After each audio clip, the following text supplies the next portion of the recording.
Para Deus não tem diferença. Para nós, que somos seres limitados, né, somos eternizados. O que é uma pessoa eternizada ou algo eternizado? É que tem um início, que tem um começo, mas não tem um fim. Certo? Por exemplo, a nossa alma, ela não tem mais um fim. Ou nós temos uma vida eterna com Deus, ou estaremos no tormento eterno. Nós temos o início, diferente de Deus. Deus, ele é eterno.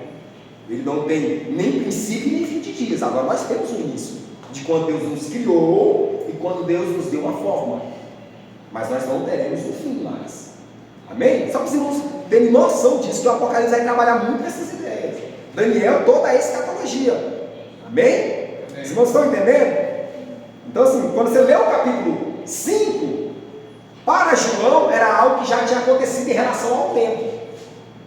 Ou seja, o capítulo 5, para nós que estamos no tempo, já aconteceu. O capítulo 6, para nós que estamos aqui no tempo, ainda não aconteceu. Ok? Beleza? Alguma dúvida? Uma hora nós podemos falar disso de maneira mais específica, né? Sobre tempo, estado eterno, né? A eternidade, que é algo bem interessante. Muitas vezes não se fala com frequência. Não se fala com frequência. Então esse Deus que não está preso no tempo, Deus não está preso no tempo. Ninguém pega Deus de surpresa. Só para você ter uma noção, no livro do Apocalipse, João viu todas as coisas que vai acontecer. Ele vê até o final do tempo, ou seja, quando Jesus Cristo vier, aí, e o sol vai escurecer, o sol não vai dar mais sua luz, nem a lua, ou seja, o tempo vai acabar. O milênio, no milênio não vai ter mais sol e lua.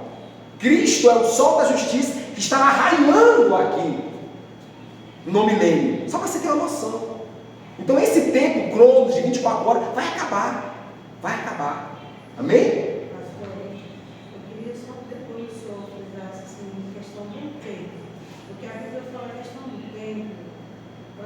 Ser um dia, noite, 1000 anos.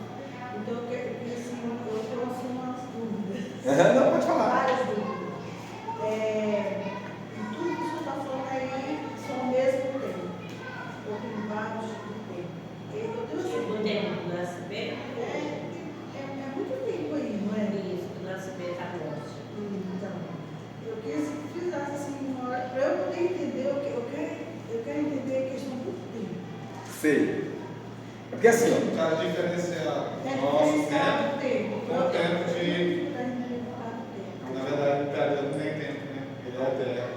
É o globo para o tempo Cronos e o Kairos. E o Kairos. Então vamos lá. Observe. Quando, por exemplo, aqui, acho que na carta de Pedro, também o Salmo 90 vai falar que um dia, para nós é como se.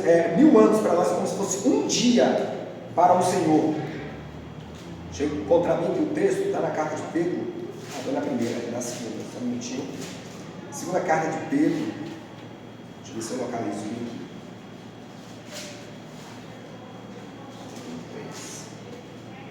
Deixa eu ver se eu...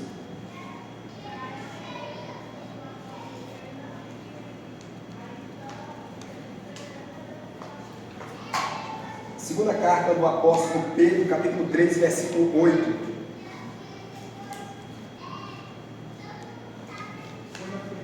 Mas amados, não ignoreis uma coisa, que um dia para o Senhor é como 1000 anos, e 1000 anos é como um dia. Ou seja, para Deus não tem diferença. Então o que acontece? O tempo é como se fosse algo linear, certo? Nós estamos aqui no tempo, nós andamos de maneira linear. Quando Deus, por exemplo, na obra que você ganhou, na obra dos 6 dias, se você observar, os 3 primeiros dias são dias eternos. Ali fala para nós compreendermos, se foi tarde, manhã, o primeiro dia, porque na linguagem bíblica, o dia começa ao pôr do sol. Ou seja, no pôr do sol, ou seja, às 18 horas, inicia um dia. Até os judeus, por exemplo, eles vão jejuar, eles não começam o jejum quando amanhece o dia. Para eles, o dia inicia às 18. Sim, para quem guarda o sábado, não vive na lei, infelizmente, né, que caiu da graça, como diz Gálatas 5:3, eles começam na sexta-feira, às 6 horas da tarde, até no sábado, às 6 horas da tarde. Então o que acontece? Para nós que estamos no tempo, esse tempo aqui é linear. Tem um acontecimento, dia após dia, a rotação, por exemplo, no quarto dia foi criado o luminar maior, o luminar menor. Essa linguagem não fala sol, porque quando Deus deu a revelação do livro de Gênesis para Moisés, ele estava nas campinas do Jordão, né, ali de frente à terra de Canaã. E eles tinham vindo lá do Egito, estavam entrando também em uma outra terra, as pessoas lá eram politeístas, ou seja, eles adoravam a vários deuses.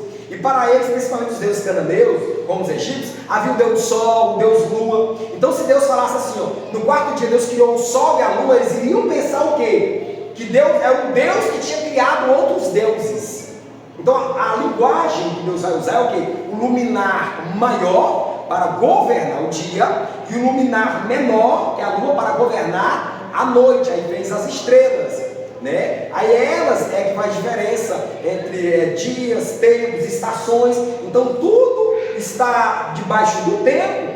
Aí então começou a rotação e a translação, né, da Terra em relação ao seu próprio eixo e em relação ao Sol, certo? Porque a Terra ela dá uma volta em torno de si mesma em um período de 24 horas, e ela dá um giro em torno do Sol num período de um ano, certo? Ok? Então esse daí é o tempo. Então esse tempo é linear. Então todos os acontecimentos, por exemplo, é porque existem outras 70 semanas. Nós estamos estudando as 70 semanas de Daniel. Existem outras 70 semanas, né? Então observe que essas semanas são todas elas são sequenciais.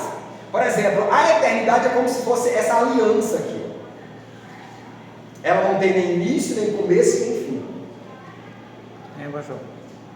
Aí lá no Monte Sião, onde está Jesus, Deus, né? Lá no trono lá, então não existe tempo, não existe a noite. Não. É Não tem sol, não tem tudo luz. Não tem. Tudo luz, né? Que ele é luz, né? Assim Deus é a própria luz. O Deus ele se veste de luz agora.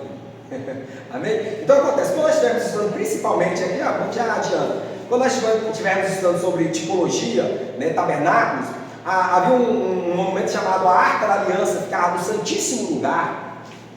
Ela tinha 4 argolas. Essas argolas, elas representam a eternidade. E as argolas, elas firmavam toda a arca e tinha as varas que ficavam por dentro dela, que locomovia a Arca da Aliança. As varas é um símbolo do tempo e as argolas é um símbolo da eternidade, ou seja, o tempo está dentro da eternidade. Deixa eu pegar um pouquinho aqui. Esse Deus que é eterno, Pai, Filho e Espírito Santo, eles criam então a eternidade em Cristo, o que é, o que era e o que há de vir, e dentro da eternidade eles criam o tempo, presente, passado e futuro. Isso aqui é tudo tridimensional na palavra de Deus, né? Tudo é muito tridimensional. Então nós estamos aqui no tempo, dentro do tempo. Esse tempo aqui vai se acabar. A eternidade vai ser consumada. E nós retornaremos para dentro de Cristo. Efésios capítulo 1 e versículo 10. Vocês estão acreditando? Mas não vamos ler. Não, eu só falo, você fala assim, acho que isso aí é coisa de outro mundo, né? Mas está aqui na palavra. É porque assim, nós estamos. A primeira pergunta que caiu uma vez, observe só. Então assim, esse Deus que é eterno, por ele saber todas as coisas, ou seja, Deus sabe de todos os nossos comportamentos no tempo, ele já nos elegeu em Cristo pelas nossas escolhas aqui no tempo. Então, quando Deus nos escolheu, ele já escolheu nós dentro de Cristo. Certo? Está aqui, ó, em Efésios. Encontraram em Efésios? Efésios capítulo 1. Efésios. Vamos ler o capítulo 1, versículo de número 4. Também vamos ler Efésios, capítulo de número 1, versículo 10. Não dá para nós detalharmos muito. Você tem uma visão para nós entrarmos no Apocalipse com essa mentalidade. Então observe só.